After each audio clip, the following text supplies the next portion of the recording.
आज के पाठ में हम लोग भारतीय वस्त्र व्यापार में लगे बुनकरों के जीवन के बारे में पढ़ेंगे। आपके पाठ में शीर्षक है बिंदु 3.2 बुनकरों का क्या हुआ। इसका अध्ययन हम लोग करेंगे।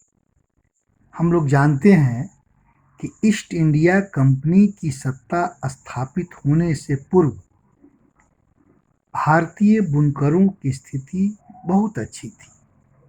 ये उम्दा किस्म के सूती और रेशमी वस्त्र का उत्पादन करते थे तथा इनके उत्पादित वस्त्र विश्व के अनेक भागों में बड़े पैमाने पर निर्यात किया जाता था और विश्व में उसकी काफ़ी मांग भी थी। बुने हुए कपड़ों को खरीदने के लिए फ्रांसीसी, डच, पुर्तगालियों के साथ साथ स्थानीय व्यापारियों में होड़ लगी रहती थी। ये अधिक से अधिक बोली लगाते थे और अधिक बोली लगाने वालों को बुनकर अपने उत्पादित माल को बेचते थे। इससे बुनकरों को खूब मुनाफा होता था। लेकिन ईस्ट इंडिया कंपनी की सत्ता स्थापित होते ही स्थिति बदल गई। कंपनी ने कपड़ा व्यापार में सक्रिय व्यापारियों और दलालों को खत्म कर दिया तथा बुनकरों पर नियंत्रण करने के लिए अनेक नई व्यवस्था लागू कर दिया। बुनकरों पर निगरानी रखने तथा माल इकट्ठा करने और कपड़ों की गुणवत्ता जांचने के लिए वेतनभोगी कर्मचारी नियुक्त कर दिए, जिन्हें गुमास्ता कहा जाता था।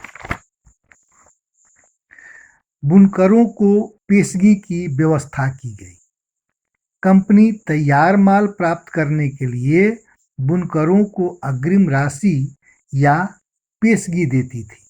इससे बुनकर तैयार माल केवल कंपनी को ही बेचते थे।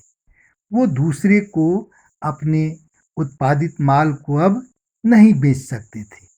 आरंभ में पेशगी की व्यवस्था या अग्रिम की व्यवस्था से बुनकर लाभान्वित हुए। बुनकरों को खूब लाभ हुआ। अब वे कर्ज लेकर भी अधिक माल तैयार करने लगे। कुछ बुनकर खेती छोड़कर पूरे परिवार सहित इसी व्यवसाय में लग गए। इससे वस्त्र का उत्पादन बढ़ा तथा बाजार में आपूर्ति भी बनी रही। परंतु धीरे धीरे कंपनी के गुमास्तों और बुनकरों के संबंध बिगड़ने लगे। गुमास्ता बुनकरों के साथ नौकरों जैसा व्यवहार करने लगे। वे अपने साथ सिपाही लेकर आते थे और कोई बुनकर समय पर माल उपलब्ध नहीं करा पाता था तो उन्हें दंडित करते थे।